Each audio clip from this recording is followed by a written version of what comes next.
Hello, my name is Michelle Conde and I'm showing for Cotton and Color how to sew together a double wedding ring quilt with patchwork and piece blocks.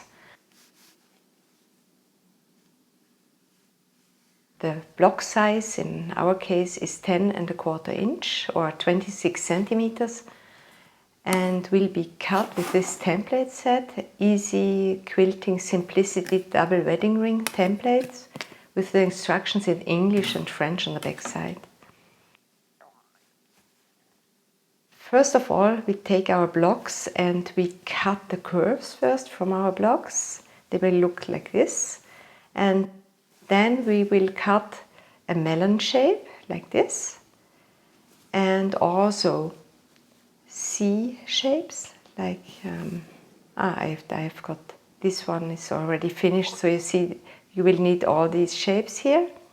2 squares and 2 C shapes to make this block here.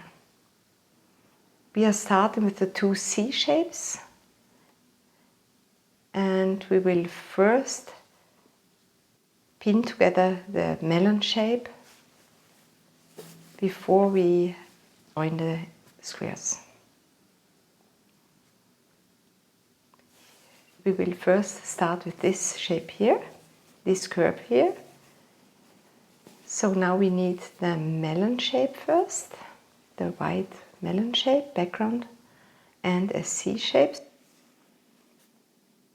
So we fold it into half to mark the center by folding it.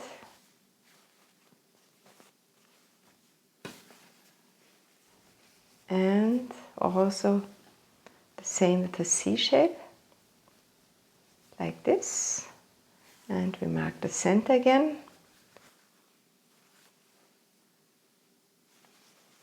And then we take pins and pin together in the middle, like this. And now you go to the end of both pieces and you're looking for the point where the seam allowance is exactly 1/4 inch.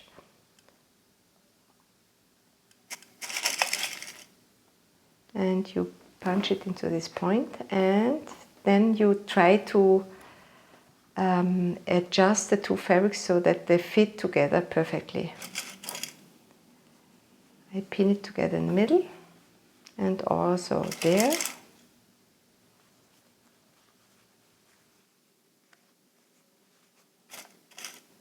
Looks like this. Okay, and the other end the same way. First you mark where the 1/4 inch is on this side, and then also in the middle.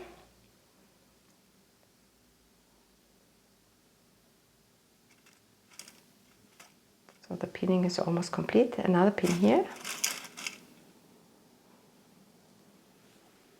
Okay, it looks like this.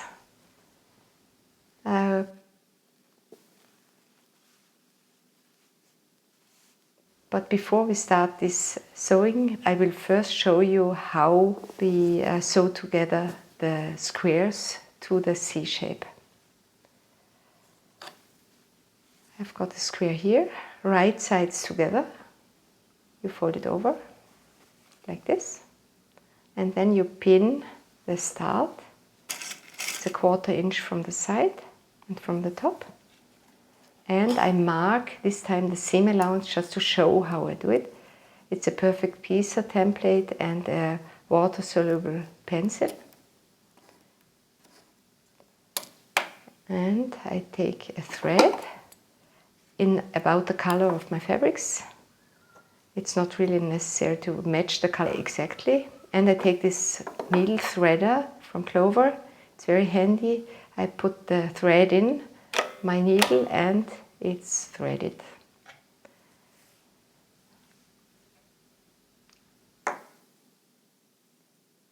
I will take a thimble also. Without thimble I can sew. And I take the piece of fabric and I start 1/4 inch from the side where the pin was. And I'm not making a knot, I'm just starting and I'm doing a back stitch to set my seam. And now I will do 1 stitch back, 2 stitches forward, remove the pins if they're in the way, half a stitch back and 2 stitches forward always, half a stitch back, 2 stitches forward, until you reach the other side.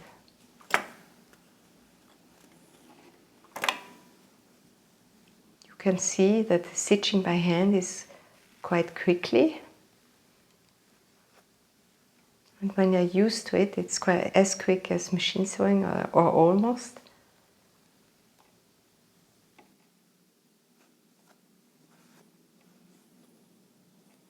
At the end of this seam, you will see that I will do a back stitch again. I will not make a knot.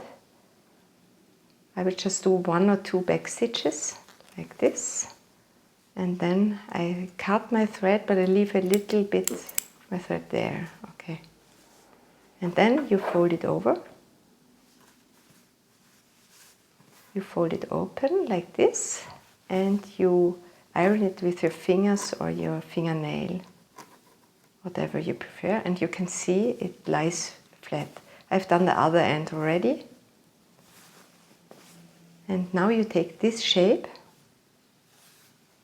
In order to make this one, you have to do the seam, now the curved seam that we prepared already before. So that's our pinned piece. And now you start with your seam again, a 1/4 inch from the side where the pin is. You do 1 stitch forward, you leave a little bit of your thread end, you do a back stitch to set it, and half a stitch back, 2 stitches forward,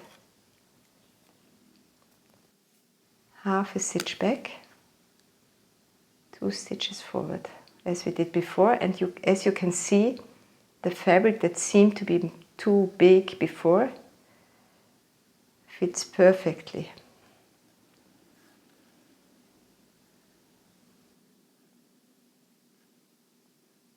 You can remove the pins while you're sewing, but sometimes if they don't bother you, just leave it in.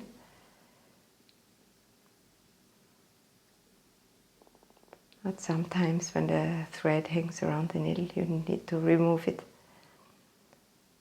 So, and you see it's not more complicated than the straight seam, and at the end it will look like this when it's sewn.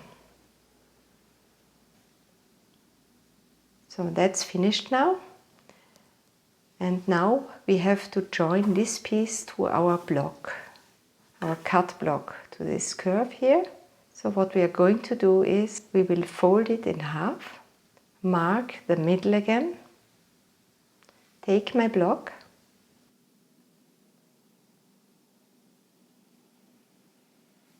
I will fold it in half again, this side, mark the center again. Here you have to press really hard because there's an applique here.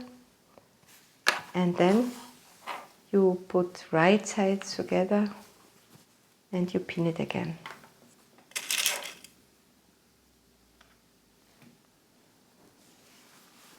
And at the end here, you have to make sure before the square starts, you have to find the point where the seam allowance matches exactly. In this point here, you put a pin in. And the rest of the curve the same way we did before. Just join the fabrics here, pin the middle. Here, pin the middle again. And here also.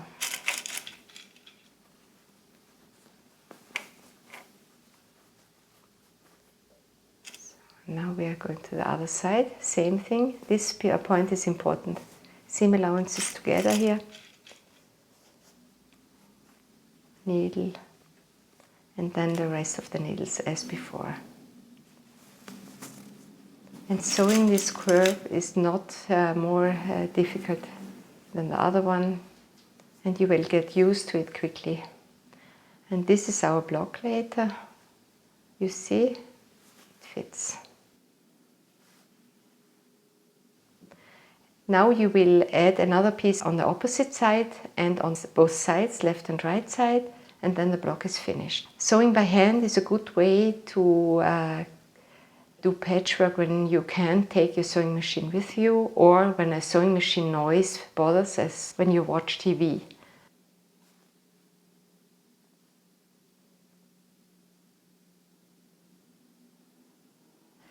I hope you enjoy it. Thank you.